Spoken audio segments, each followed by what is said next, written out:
जी हाँ दोस्तों, good morning सभी हमारी विषय बहनों को, विद्वान साथियों को चंद्रा आईएएस के इस शिक्षण संस्थान की तरफ से और मेरी तरफ से मैं तहे दिल से आभार व्यक्त करता हूँ। तो मित्रों, आइए जुड़ जाइए पूरी एनर्जी के साथ, पूरी ऊर्जा के साथ, और मज़ा भी आएगा। बिंदु का हर एक बिंदु जो व्याकरण आप पढ़ रहे होंगे समझ में भी आ रहा होगा। तो आइए, जो आज हम बिंदु पढ़ने चल रहे हैं, नेक्स्ट वाला जो पार्ट हम पढ़ने चल रहे हैं, हम जहाँ से बिंदु को छोड़े थे मित्रों, आज हम बात करेंगे ऊष्म या संघर्षी व्यंजन के बारे में। क्या ऊष्म या क्या होता है मित्रों?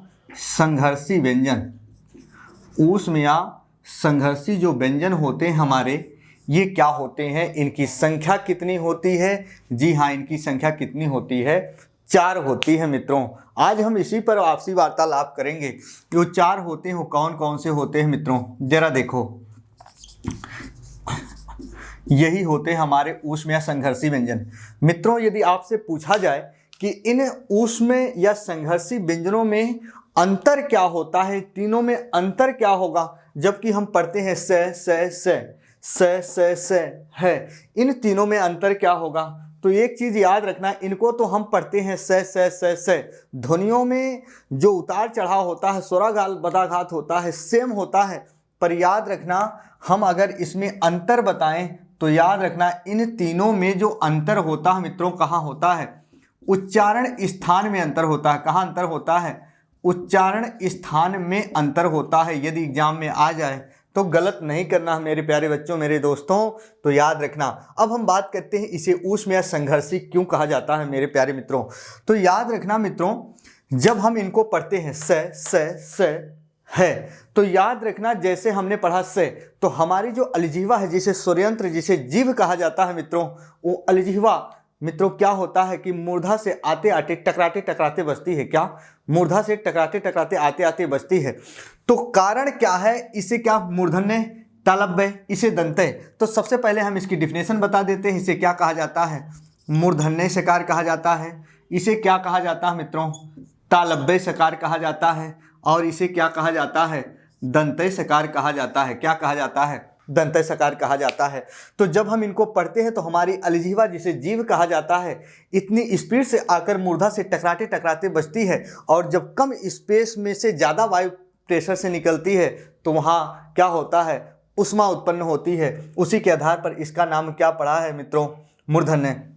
तालव्य सकार है, ये क्या है? जब हम इसका उच्चारण करते हैं तो हमारी जो अलजिह्वा है, तालू से आकर टकराते टकराते बजती है। और जब कम स्पेस मिलता है तो कम स्पेस से ज़्यादा वायु प्रेशर से निकलती है, तो वहाँ भी ऊष्मा होती है। ऐसे हमारी अलजिह्वा, जब इसको दंतय सकार को पढ़ते हैं तो हमारी अलजिह्वा दंते से आकर टकराते टकराते बजती है और कम स्पेस में से ज़्यादा वायु प्रेशर से निकलती है, तो वहाँ भी घर्षण होता है, ऊष्मा। एक हम एग्जाम्पल समझते हैं, आइए देखते हैं मित्रों।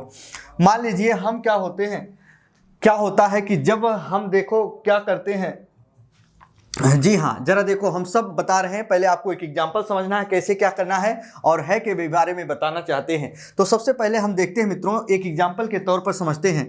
जब हम किसी हाईवे पे चल रहे होते हैं अपनी बाइक से, अपनी 4 व्हीलर से, और हमारे बाइक या 4 व्हीलर की स्पीड बहुत तेज होती है, हम सामने वाले साधन या माध्यम या मोटर गाड़ी वाहन से टकराते टकराते जब बचते हैं तो देखो थोड़ा ना थोड़ा कहीं स्पेस बचता होगा। यदि हम टकरा जाते तो मित्रों क्या हो जाता? एक्सीडेंट का नाम हो जाता। जब हम अपनी ब्रेक इतनी तेजी से मारते हैं, सामने वाले साधन या माध्यम से टकराते टकराते बचते हैं मित्रों, तो याद रखना हमारे जो गाड़ी की जो पहिया होती है वो घिसती है सड़क पर, और जब घिसती है तो घर्षण होगा, और जब घर्षण होगा तो ऊष्मा उत्पन्न होगी। और याद रखना उसी के आधार पर ये एग्जाम्पल्स रहे।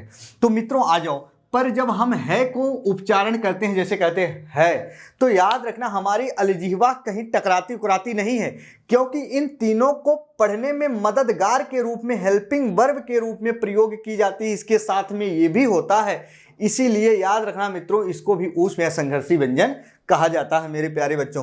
तो आइए हम इसको पढ़ लिए। इनकी संख्या कितनी होती है? 4 होती है। अब चलते हैं हम आगे की भूमिका को देखते हैं मित्रों। जरा जो हमारे मित्र यदि स्क्रीनशॉट लेना चाहते हैं तो ले सकते हैं, ताकि हम अपने वाणी को आगे बढ़ा सके मित्रों। जी हाँ, जरा देखो, आइए हम देखते हैं आगे क्या है। सबसे पहले अब इसी व्यंजन पर हम आपसी वार्तालाप कर रहे हैं, तो हम कर लेते हैं मित्रों। तो जरा देखो, अब आपको करना क्या है, फटाफट देखना है, सीरियल वाइज सीरियल देखना है मित्रों। आप चंद्रा आईएएस के इस शिक्षण संस्थान में या ऑनलाइन क्लास में, ऑफलाइन क्लास में देखेंगे, सीरियल बाय सीरियल ऐसे ही मटेरियल मिलते हैं। और जैसे कि अभी एग्जाम हुआ था हाल ही में, मैं अपने लफ्जों द्वारा शिक्षण संस्थान के बारे में बयान नहीं कर सकता मित्रों, तहलका मचा दिया हमारी विश्वी बहनों विद्वान साथियों ने। जैसे जैसे प्रारूप पढ़े थे, परत दर परत पढ़े थे, वही हुबरूह प्रश्न आए थे। तो जरा तरीका देखना, हम चल रहे हैं आगे, अब देखते हैं। उसी के आधार पर आपके एग्जाम में आता है मूल व्यंजनों की संख्या। क्या मूल व्यंजनों की जो संख्या होती है कितनी होती है? मूल व्यंजनों की संख्या कितनी होती है मित्रों? 33 होती है। पर ये 33 किसको किसको मिलाकर होता है? हम आपसी वार्तालाप जो करने जा रहे हैं मित्रों, इस बिंदु पर करने जा रहे हैं। कैसे होगा? आ जाइए मित्रों, जुड़ जाइए अपने मित्र के साथ। याद रखना, हमारे जो स्पर्शी या वर्गीय व्यंजन होते हैं, स्पर्शी या क्या मित्रों वर्गीय व्यंजन होते हैं, इनकी संख्या कितनी होती है मेरे प्यारे बच्चों? 25 होती है। जी हाँ, कितनी होती है? 25। और हमारे जो अंतस्थ होते हैं, क्या मित्रों अंतस्थ या ऊष्म होते हैं, तो अंतस्थ की संख्या 4 होती है। और ऊष्म या संघर्षी जिसे कहा जाता है मेरे प्यारे मित्रों, मेरे महान साथियों, इनकी भी संख्या कितनी होती है? 4 होती है। मज़ा आएगा, मज़ा आएगा मित्रों, ऐसे जुड़े रहो। और 25 में जब ये 4 जोड़ोगे, 8 रिजल्ट की जो वैल्यू आएगी मित्रों कितनी आ गई? 35 आ गई। कोई कहे मूल व्यंजनों की संख्या कितनी होती है, कैसे कैसे होती है, तो आपको जवाब देना है मित्रों। याद रखना, आप लिख सकते हो कि व्यंजनों की संख्या, जो मूल व्यंजनों की संख्या 33 होती है, वो किसको किसको मिलाकर स्पर्शीय वर्गीय 25, अंतस्थ 4 और ऊष्म या संघर्षी कितने होते हैं मेरे प्यारे मित्रों? 4 होते हैं। मज़ा आ गया। चलिए आते हैं आगे, हम देखते हैं कैसे और होते हैं। मित्रों देख सकते हैं, जिनको स्क्रीनशॉट लेना चाहते हैं ले सकते हैं हमारे मित्र, ताकि हम अपनी वाणी को आगे बढ़ा सकें। जी हाँ, चलिए आइए देखते हैं हम फटाफट आगे। और है क्या, इसी के आधार पर देखते हैं।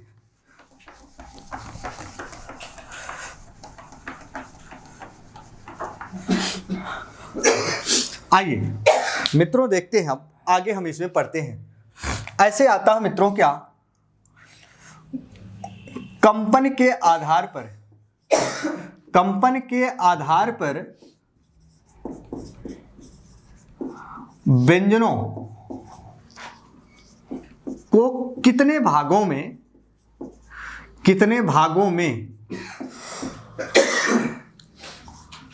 बांटा गया है? आइए, कंपन के आधार पर व्यंजनों को कितने भागों में वर्गीकरण किया गया है, बांटा गया है मित्रों? तो जवाब देकर जाना है। याद रखना, आयोग कैसे भी प्रश्न पूछे जवाब देकर आना है। तो आइए, 2 होते हैं। एक क्या होता है मेरे प्यारे बच्चों, मेरी विश्वी बहनों? एक होता है अघोष होता है, और दूसरा क्या होता है? सघोष होता है। मित्रों मैं ये भी बता देना चाहता हूं कि सघोष का दूसरा नाम ही घोष होता है। कंफ्यूज नहीं होना है, सघोष का दूसरा नाम ही क्या होता है? घोष होता है। तो आइए देखते हैं क्या है ये। तो याद रखिएगा, देखो यहाँ दोनों में कॉमन चीजें क्या है? घोष। यहाँ भी क्या है मित्रों? घोष है। और यहाँ देखो क्या जुड़ा है? ठीक है, घोष के पूर्व ए, और यहाँ घोष के पूर्व क्या जुड़ा है? स। मित्रों याद करना, जब किसी भी शब्द के ठीक पूर्व में कोई भी वर्ण जुड़ता है तो उपसर्ग के रूप में प्रयोग किया जाता है। अर्थात घोष के ठीक पूर्व से उपसर्ग, अर्थात यहाँ घोष के ठीक पूर्व ए उपसर्ग होता है। याद रखना, उपसर्ग ठीक क्या होते हैं? शब्द के पहले जुड़ते हैं, और प्रत्यय क्या होते हैं? लास्ट यानी अंत में जुड़ते हैं। मित्रों ये भी हम बता देना चाहते हैं, हर चीज़ लिखकर नहीं बताई जाती, हर कहीं ना कहीं सुनी सुनाई चीज़ें वही बहुत ही महत्वपूर्ण भूमिका का रोल अदा कर देती हैं जब हम यदि एग्जाम हॉल में बैठे होते हैं। मित्रों उपसर्ग और प्रत्यय जो होते हैं, याद रखना, इनमें क्या होता है? लिंग, वचन, काल और कारक के आधार पर कोई परिवर्तन नहीं होता है। अर्थात याद रखना, इनको अपरिवर्तनीय कहा जाता है। ये जब किसी शब्द के पहले या प्रत्यय लास्ट में जुड़ते हैं तो याद करना, एक किसी भी नए शब्द का निर्माण कर देते हैं, शब्द को अर्थवान बना देते हैं। याद रखना, बल्कि इनका कोई अर्थ नहीं होता। उपसर्ग और प्रत्यय का कोई अर्थ नहीं होता। जी हाँ, आइए देखते हैं। बल्कि हम ये कह सकते हैं कि अर्थ के रूप में प्रयोग किए जाते हैं। जी हाँ मित्रों, याद रखना, ए का अर्थ नहीं के रूप में प्रयोग होता है, स का अर्थ साथ या सहित के रूप में प्रयोग होता है। जी हाँ, साथ या क्या होता है? सहित के रूप में प्रयोग होता है। तो याद रखना, अब यहाँ घोष, घोष का मतलब ही क्या होता है मित्रों? कंपन होता है। घोष का मतलब ही क्या होता है? कंपन होता है। यानी कुछ ऐसे व्यंजन है हमारे हिंदी व्याकरण में, कुछ ऐसे स्वर आ जाते हैं मित्रों जिनको हम पढ़ते हैं तो याद रखना, पढ़ते समय हमारे गले में वाइब्रेट यानी कंपन नहीं होता, उसी को अघोष कहा जाता है। कुछ ऐसे व्यंजन, कुछ ऐसे स्वर होते हैं जिनको हम पढ़ते हैं तो पढ़ते समय साथ साथ हमारे गले में क्या होता है? वाइब्रेट होता है, कंपन होता है, खरखराहट की आवाज़ आती है मित्रों, उसी को क्या कहा जाता है? सघोष होता है। पर यदि डिफिनेशन से यदि हमारे उत्तर कुंजी का चयन हो जाता तो हम डिफिनेशन याद करके काम चला लेते, परिभाषा याद करके काम चला लेते मित्रों। पर परिभाषा याद करने से कोई मतलब नहीं होता। हाँ, आत्मा को संतुष्टि मिल जाती है पर विकल्प का चयन नहीं हो पाता मेरे प्यारे मित्रों। तो आइए हम देखते हैं। तो जरा देखो, अब आपको देखना क्या है कि अघोष और सघोष में क्या आते हैं। याद रखना, जो ये अघोष है, अघोष में क्या होता है? जैसे हम यहाँ भूमिका बनाए थे, स्पर्शी अवर्गीय व्यंजन कितने होते थे? 25। तो यहाँ जो अघोष होता है, यहाँ आपको करना क्या है? प्रत्येक वर्ग का, क्या मित्रों? प्रत्येक वर्ग का क्या करना है? पहला और क्या? दूसरा वर्ण। प्रत्येक वर्ग का पहला और दूसरा जो वर्ण होता है वो क्या होता है? अघोष होता है मित्रों। क्या होता है? अघोष होता है। तो पहले हमें ये जानकारी लेना है कि प्रत्येक वर्ग का, तो प्रत्येक वर्ग यानी स्पर्शी व्यंजनों को कुल कितने वर्गों में बांटा गया? 5। कचट तप मित्रों, कै वर्ग, च वर्ग, ट वर्ग, त वर्ग, प वर्ग। जी हाँ, पहला और दूसरा। जब प्रत्येक वर्ग का पहला और दूसरा लेके आएंगे तो यहाँ जो आएंगे तो कितना मिलेगा? रिजल्ट कितना मिलेगा? यहाँ 10, 2 पंचे 10 होगा। जी हाँ, और आइए जरा मित्रों, हम इसमें रख रहे हैं क्या? ऊष्म या संघर्षी व्यंजन।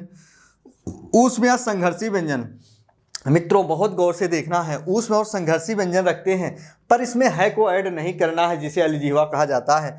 तुरंत आपका विकल्प जो है गलत हो जाएगा।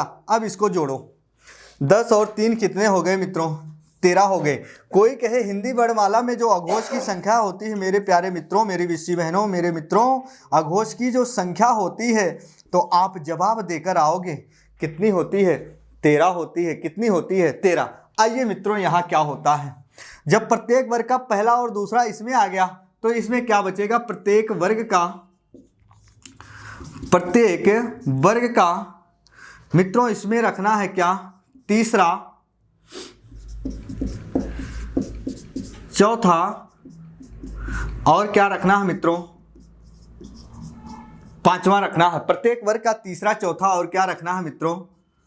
पांचवा रखना है। जी हाँ, 3 पकड़ के ले आए तो 5 से मल्टीप्लाई करोगे तो जो आएगा यहाँ रिजल्ट कितना आएगा? 15 आएगा। जी हाँ, आइए देखते हैं। अब मित्रों इसके साथ साथ इसमें सभी स्वर आते हैं और हिंदी व्याकरण में हमारे स्वरों की संख्या कितनी होती है मित्रों? ये बताने की ज़रूरत ही नहीं, आप पढ़ चुके हो पिछली कक्षा में, या हमारे जितने भी मित्र या विद्वान भाई या विद्वान विषी बहनें जितनी भी होते हैं सभी को पता होता है कि हिंदी व्याकरण में हमारे स्वर की संख्या 11 होती है।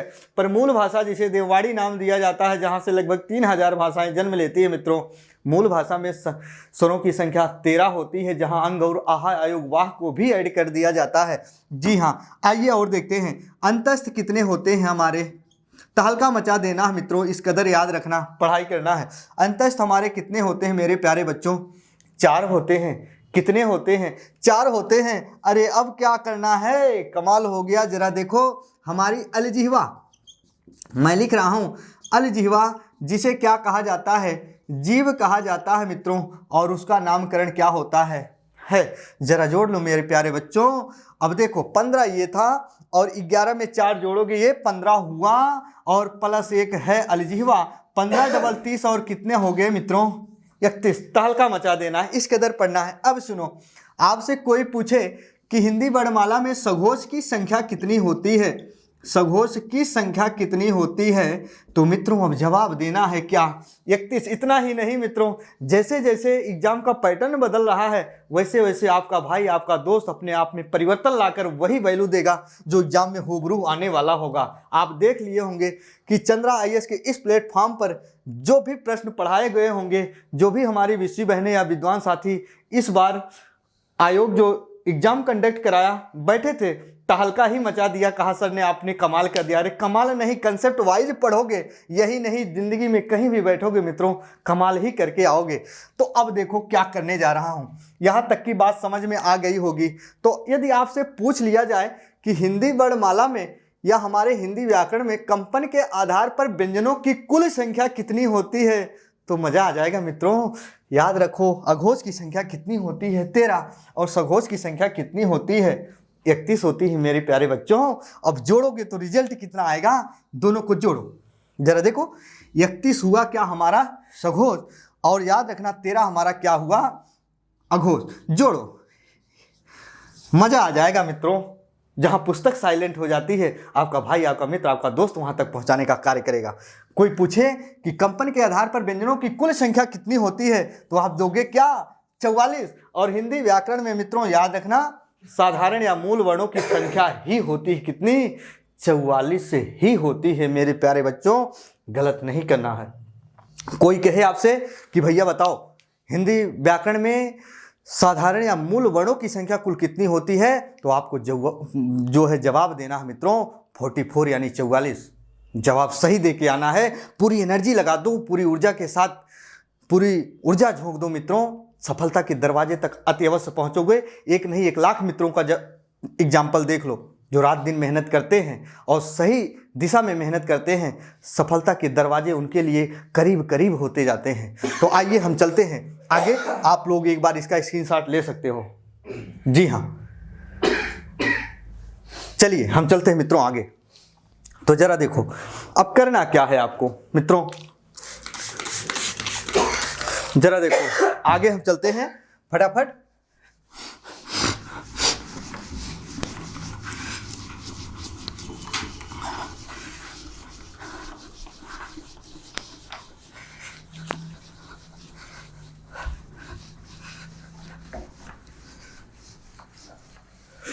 आइए देखते हैं कैसे अब क्या है मित्रों। अब हम चलते हैं आगे और इसी के आधार पर व्यंजन को पढ़ना है, तहलका मचाना है चाहे जैसे।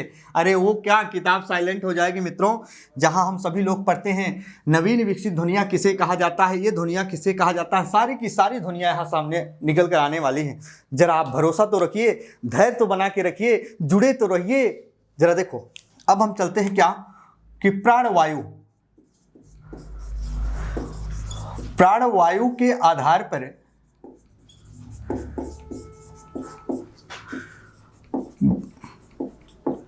व्यंजनों को कितने भागों में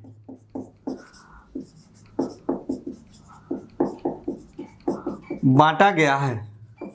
प्राणवायु के आधार पर व्यंजनों को कितने भागों में बांटा गया है, तो जवाब देना कितना मित्रों 2। जरा देखो एक क्या होता हमारा अल्प प्राण और एक क्या होता है मित्रों महाप्राण। यही होता है, एक अल्प प्राण एक क्या होता है महाप्राण मेरे प्यारे मित्रों। तो अल्प का मतलब क्या होता है थोड़ा या क्या दिया जाता है कम का पर्याय देता है।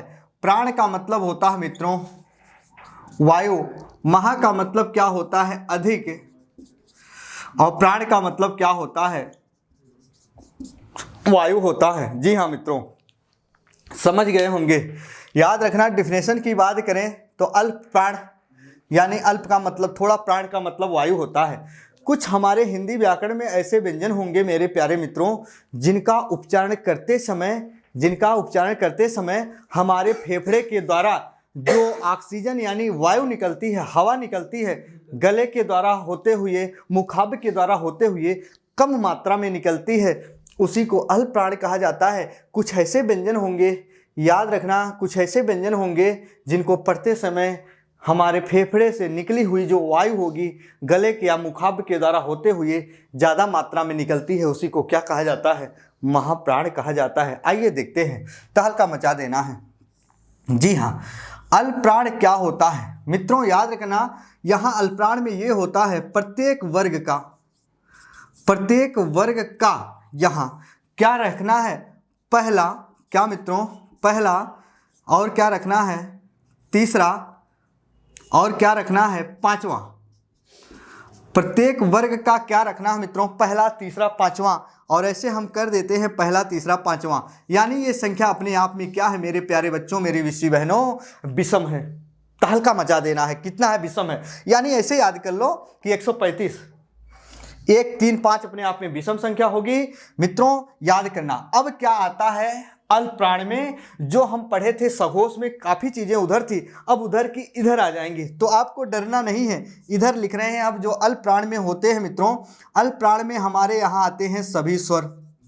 सभी स्वर कितने होते हैं, 11। और याद करना प्रत्येक वर्ग का पहला तीसरा पांचवा आता है, तो 3 3 पकड़ के ले आओगे तो यहाँ भी 15 आया। प्रत्येक स्वर 11 होते हैं। और क्या करता है, अंतस्थ हमारे कितने होते हैं मित्रों, 4 होते हैं, यह रह लेव। बात समझ में आ गई होगी। यहाँ मैंने क्या लिखा, अल्पप्राण थोड़ा या कम के रूप में, प्रत्येक वर्ग का पहला तीसरा पांचवा ये हो गया, प्लस सभी स्वर आते हैं। और क्या आते हैं मित्रों, अंतस्थ आते हैं। क्या आते हैं मित्रों, अंतस्थ आते हैं। अब इनको जोड़ो, आप इनको जोड़ो, 15 हो गए, और 11 में 4 जोड़ोगे तो कितने हो गए, 30 हो गए। कोई कहे क्या कि प्राणवायु के आधार पर व्यंजनों की संख्या कुल ना पूछकर पूछे अल्प प्राण की संख्या कितनी होती है, तो याद रखना अल्प प्राण की कुल संख्या कितनी होती है मेरे प्यारे मित्रों, अल्प प्राण की संख्या कितनी होती है, 30 होती है। आ जाइए महाप्राण। जी हाँ, प्रत्येक वर्ग का यहाँ क्या करना है, प्रत्येक वर्ग का दूसरा और चौथा, दूसरा और क्या करना है, चौथा वर्ण। प्रत्येक वर्ग का दूसरा और चौथा वर्ण ऐसे ही लिख देते हैं। अच्छा है कुल कितने, 5 वर्गों में बांटे गए स्पर्शी व्यंजनों को, तो 2 पंचे कितने हो गए, 10। मित्रों यहाँ रखना है क्या आपको, ऊष्म में या क्या होते हैं, संघर्षी व्यंजन, संघर्षी व्यंजन। और इनकी संख्या कितनी होती है, ऊष्म या संघर्षी व्यंजन की 4 होती है। कितनी होती है, 4, तीनों सकार और क्या होता है। तो यहाँ जब जोड़ोगे तो रिजल्ट कितना आएगा, 14 आएगा। मित्रों जरा देखो, अब आपसे जवाब मांगा जाए कि प्राणवायु के आधार पर व्यंजनों की कुल संख्या कितनी होती है मित्रों, प्राणवायु के आधार पर व्यंजनों की कुल संख्या पूछे तो 30 ये हुआ अल्पप्राण, और महाप्राण कितना हुआ, 14। तो 30 और 14 जब जोड़ोगे तो यहाँ भी कितना आया मेरे प्यारे मित्रों, 44 आया।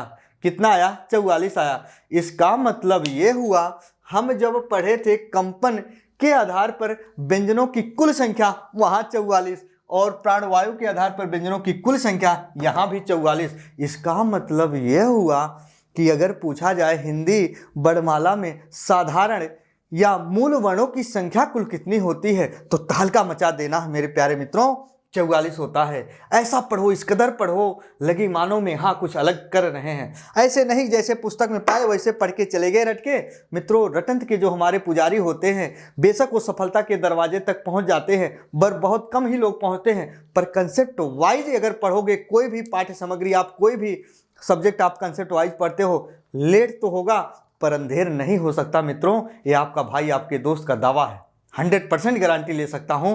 कंसेप्ट वाइज पढ़ो, लेट होगा पर देर नहीं होगा, पहुंचोगे सफलता के दरवाजे तक। तो आइए एक बार आप लोग इसका स्क्रीनशॉट ले सकते हो, ताकि मैं अपनी मुखाब के द्वारा किए गए ध्वनियों के उच्चारण को आगे बढ़ा सकें। जी हाँ, तो चलो आइए देखते हैं फटाफट हम आगे। तो मित्रों फटाफट हम देखते हैं यहां और क्या है।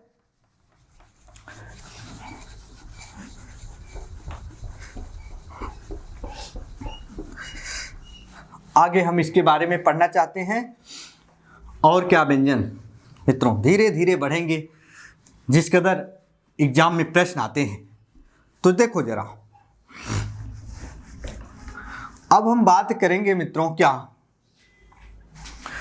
हमारे अल्प प्राण महाप्राण हो गए, ये हो गए। अब हम बात करेंगे संयुक्ताक्षर या संयुक्त व्यंजन। मित्रों देखो एग्जाम में वही प्रश्न आने हैं, आप भरोसा रखना। संयुक्ताक्षर या संयुक्त व्यंजन मित्रों, संयुक्त व्यंजन कहे या हम कहे संयुक्ताक्षर। मित्रों मैं एक चीज बता देना चाहता हूं, मैं अपनी बाणी से अपने ही लफ्जों को बहुत कुछ तो नहीं बयां कर सकता, पर एक चीज याद रखना, आप कहीं जाकर पढ़ लो, पर यदि कंसेप्ट वाइज नहीं पढ़ोगे, मैं रियल बता रहा हूं, हम किसी शिक्षण संस्थान या किसी भी पाठ्य सामग्री की हनन की बात नहीं कर रहा हूं, पर कहीं पढ़ना आप कंसेप्ट वाइज पढ़ना। तो जैसे हम देख रहे हैं यहाँ संयुक्त व्यंजन है, तो संयुक्त व्यंजन की संख्या कितनी होती है मेरे प्यारे बच्चों, मेरे विद्वान साथियों, विश्वी बहनों? संयुक्त व्यंजन की संख्या कितनी होती है? 4 होती है। कितनी होती है? 4 होती है। और 4 कौन कौन से होते हैं मित्रों? छा, त्रा, ज्ञा और क्या होता है? श्रेय होते हैं। यही 4 होता है। जैसे कि आप लोग देखे होंगे, हालांकि बहुत कुछ कहने की बात नहीं है। इस बार चंद्रा IAS के प्लेटफॉर्म पे जितनी भी टीमें उपस्थित थी, जितनी भी बहुत अच्छे से बहुत हमारे प्रिय मित्र या विश्वी बहनें पढ़ के गई थी और एग्जाम में तहलका मचा के आई थी, इसमें कहने की 2 राय नहीं है। पूछ सकते हो आप, जिसने एग्जाम दिया होगा, लगता है मानो तहलका मचा दिए हो। तो ऐसे इस कदर पढ़ना है। तो आइए ज़्यादा कुछ आपसी वार्तालाप ना कर अपने बिंदु के साथ जुड़ जाओ मेरे प्यारे बच्चों। तो छात्रा, ज्ञा और क्या है? श्रा है। तो इनकी संख्या 4 होती है। पर हम एक नहीं, आपके पाठ्य सामग्री में सदैव एक स्टेप मिलेगा। पर आयोग जब एग्जाम कंडक्ट कराया था पिछले बार, सुपर टेट में यही प्रश्न आया था मेरे प्यारे बच्चों, जो सभी के सभी हमारे बच्चे धराशायी हो गए थे। पर चंद्रा IAS के इस शिक्षण संस्थान में जो भी हमारे प्रिय मित्र या विश्वी बहनों ने ऑफलाइन या ऑनलाइन कक्षा में उपस्थित होकर पढ़ा था, तहलका मचा के आया था, देखो वही सब स्टेप यहाँ मिलेंगे। तो छात्रा, ज्ञा, श्रा है। यहाँ 4 है इनकी संख्या। जी हाँ, अब हम पढ़ेंगे कि ये छात्रा, ज्ञा, श्रा ये हैं क्या, ये किससे मिलकर बनते हैं। तो याद रखना, जैसे मैंने लिखा छा, ऐसे मैंने लिखा त्रा, ऐसे मैंने लिखा ज्ञा, ऐसे मैंने लिखा क्या मित्रों? श्रा। अब ये जो छा मिलकर बनता है मित्रों, पहले देखो एक एक स्टेप जैसे आपके पाठ्य सामग्री में। तो छा किससे मिलकर बनता है? स्वर रहित क और किससे मित्रों? मूर्धन्य सकार। त्रा किससे बनता है? स्वर रहित तय और किससे? रे से। ऐसे ज्ञा किससे मिलकर बनता है मित्रों? स्वर रहित जय और किससे? या से। ये जो श्रेय है तालव्य सकार स्वर रहित और किससे मिलते? रे से। यही रहा इसका प्रारूप, जो हर पाठ्य सामग्री बयां तो कर देती हैं। क्या हो जाता है कि हमारे मित्र जब एग्जाम हॉल में बैठते हैं तो सदैव साइलेंट हो जाते हैं। भगवान पढ़ाता तो खूब अच्छे से, पर आ क्या गया? अरे मित्रों, कंसेप्ट वाइज पढ़ो। हर चीज़ यदि आपको पाठ्य सामग्री में मिल जाती तो आप शिक्षण संस्थान के दरवाजे तक कैसे जाते, क्यों जाते? वही काम यहाँ करना है। देखो छात्रा, ज्ञा, श्रा। तो मित्रों एक चीज़ याद रखना, ये रहे इसके स्टेप जो आपके पाठ्य सामग्री में मिलते हैं। बहुत सही है, हम सब लोग पढ़कर सफलता के दरवाजे पर पहुंच जाएं, माँ सुस्ती उस कायम तक पहुंचा दें, ताकि हम सभी लोग अच्छे से सफलता के दरवाजे तक पहुंच सके। आइए हम दूसरा प्रारूप दे रहे हैं। छा, त्रा, ज्ञा और क्या मित्रों? श्रा। अब करना क्या है? अगर ऐसे ही दे, क्या करे? ऐसे ही दे। तो अब दूसरा प्रारूप जो तोड़ेगा, इसको यदि स्वर रहित किया तो जैसे देखो, छा का निर्माण किससे होता है? स्वर रहित क और मूर्धन्य सकार। अरे भाइयों, जब इसको आधा करेगा तो इसमें से ए स्वर बाहर निकलेगा। ए स्वर बाहर निकलेगा। क्यों? क्योंकि संयुक्त व्यंजन किसे कहा जाता है? किसे कहा जाता है? किसे कहा जाता है मित्रों? याद रखना, संयुक्त व्यंजन उसे कहा जाता है जहां 2 व्यंजन जुड़कर एक तीसरे व्यंजन का निर्माण कर देते हैं, उसी को क्या कहा जाता है? संयुक्त व्यंजन। यानी जहां 2 व्यंजन जुड़कर एक तीसरे व्यंजन का निर्माण कर देते हैं, उसी को क्या कहा जाता है? संयुक्त व्यंजन कहा जाता है। जी हाँ, जरा देखो, त्रय को क्या हम करते थे? आधा तय और रे, ये पुराना रहा। अब जैसे इसको आधा करेंगे तो ए स्वर क्या निकलेगा मेरे प्यारे मित्रों? ए बाहर निकला। ऐसे ज्ञा है, तो ज्ञा को हम ऐसे लिखते हैं आधा जय और क्या? या। तो आधा करेंगे तो ए स्वर बाहर निकला। और ये श्रा है तो तालव्य सकार स्वर रहित और रे, और इसको आधा करेंगे तो ए स्वर क्या निकलेगा? बाहर। और यही एग्जाम में आयोग ने पूछा था। सभी हमारे मित्र सदैव साइलेंट होकर चले आए थे, और अब गलत नहीं करना है। तो इसीलिए मित्रों, चंद्रा IAS के इस शिक्षण संस्थान से आप जुड़िए। ऐसे ही जल्द से जल्द आप सफलता के दरवाजे तक पहुंच जाइए। तो ऐसे कंटेंट यहाँ मिल रहे हैं आपको, तो छोड़िएगा मत, वीडियो को पूरा देखिएगा, तहलका मचाओगे, ये विश्वास के साथ कह रहा हूँ मित्रों। याद रखना, यदि अच्छा ना लगे तो डिसलाइक भी कर सकते हो, बहुत बड़ी बात नहीं है। पर अन्य जगह आप पढ़ के देखिएगा, कोई भी काम करके देखिएगा, अलग मिलेगा ही मिलेगा। तो जरा देखो, पर यदि याद रखना है, यदि कंसेप्ट सीख जाना तो लाइक और सब्सक्राइब वाला बटन जरूर प्रेस करिएगा। कोताही मत करिएगा मित्रों। आपका भाई, आपका दोस्त एक लाइक का बटन ही प्रेस करवाने के लिए कह रहा है, उसमें भी यदि आप कंजूसी करोगे तो मज़ा बेकार हो जाएगा। आइए देखते हैं तीसरा स्टेप। छा, त्रा, ज्ञा और क्या होता मित्रों? श्रा। अब यदि इसको हमने आधा कर दिया, सब तरीका सीखो। इसको यदि आधा करके आयोग ने पूछ लिया खुद संयुक्त व्यंजन, तो करना क्या है? ये दोनों अपने आप में आधा हो जाएंगे। बस ऐसे दोनों अपने आप में आधा हो जाएंगे। ज्ञा है ये स्वर रहित जय और स्वर रहित इया, ये तालव्य सकार है आधा और क्या है रे आधा। तो मित्रों ये रहे इसके प्रारूप। तो आप लोग क्या करिए, एक बार इसका स्क्रीनशॉट ले लीजिए। जी हाँ मित्रों, स्क्रीनशॉट लीजिए फटाफट, ताकि हम अपने द्वारा किए गए ध्वनियों को उच्चारण को आगे बढ़ा सकें।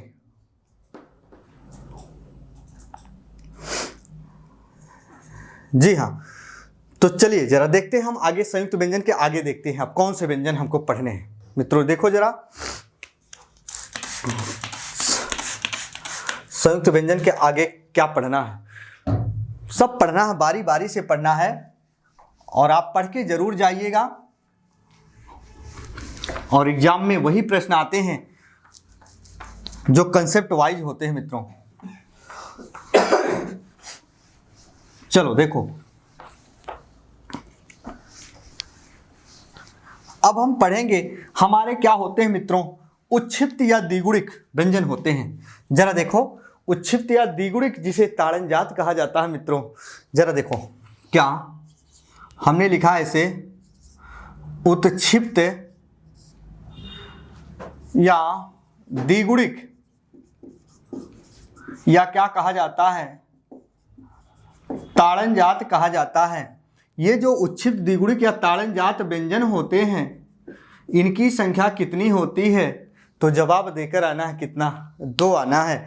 जी हाँ, और वो 2 कौन कौन से होते हैं जरा याद रखना, एक ये होता है और एक क्या होता है ये, जिसको मित्रों क्या कहा जाता है, इसको क्या पढ़ा जाता है, अड़ा और अढ़ा, अड़ा और अढ़ा, ना कि ये कर देना मित्रों ड और ढ, इसको ड और ढ पढ़ा जाता है जो स्पर्शी व्यंजनों में भाग लेते हैं। और याद रखना इनको ताड़नजात उच्छिप्त या द्विगुणिक कहा जाता है, जिनकी संख्या क्या होती है, 2, अड़ा और अढ़ा होती है। मित्रों बात समझ में आ चुकी होगी। याद रखना जैसे हम कोई शब्द लिखते हैं, वर्तनी में इनका बहुत ही महत्वपूर्ण भूमिका का रोल अदा होता है। जैसे हम करें देखो जरा लिख रहे हैं, एक शब्द लिखा मैंने, क्या ये वर्तनी हमारी सही है, जैसे मैंने लिखा चिड़िया, तो ये वर्तनी गलत होगी क्योंकि ये अड़ा और अढ़ा है, ये डा और डा है, ये डा है ये ढा है, ये डा, तो क्या ये चिड़िया होगा? अरे नहीं मेरे प्यारे मित्रों, अड़ा यानी चिड़िया। मजा तो अब आया, ऐसे आएगा। जरा देखो एक लाख एग्जाम्पल हल करते हो, ऐसे लिखते हो पहाड़ा, तो क्या ये पहाड़ा सही है? नहीं, पहाड़ा हो गया क्योंकि ड और ढ पढ़ा जाता है और इसका प्रयोग करना है क्या, पहाड़ा। आ जाओ एक लाख एग्जाम्पल हल करोगे। अब जैसे देखो मैंने लिखा ढाबा, तो जरा देखो क्या इसके नीचे यदि हम बिंदी कर देंगे तो क्या ये सही है? यही चीज आज जानना है। अरे मित्रों गलत हो जाएगा, अड़ा और अढ़ा, अढ़ावा, अरे गलत हो गया, ये वर्तनी सही होगी, अड़ा और अढ़ा नहीं, ये डा और ढा, तो ढा है तो ये बिंदी हटाओगे तो क्या बनेगा, ये ढाबा।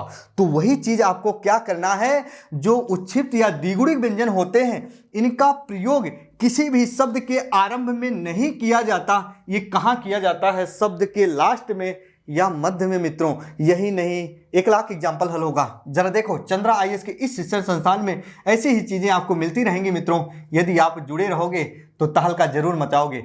अड़ा अढ़ा और क्या होता है मित्रों, जरा देखो स्वर रहित ड़े, और कैसे आता है इया, ऐसे ऐसे आता है कै वर्ग का पंचमाक्षर। अरे मित्रों तहलका मच गया। और पाठ्य सामग्री ये कहाँ आपको दे पाएगी, जरा देखो अड़ा अड़ा ड़ इया अंग, ये जो हमारे वर्ण हैं इनसे किसी भी शब्द के प्रारंभ में इनसे कोई भी शब्द स्टार्टिंग का नहीं होता, यानी शब्द के प्रारंभ में इन वर्णों का प्रयोग नहीं होता। यदि कर दोगे तो वर्तनी ही गलत हो जाएगी। बात समझ में आ गई होगी। तो मित्रों आज तक की हमारी कक्षा यहीं तक थी। जब हम पुनः आप लोगों के सामने मुखातिब होने आएंगे, फिर इसके नेक्स्ट वाला बिंदु हम पढ़ेंगे। तब तक के लिए मित्रों जय हिंद जय भारत।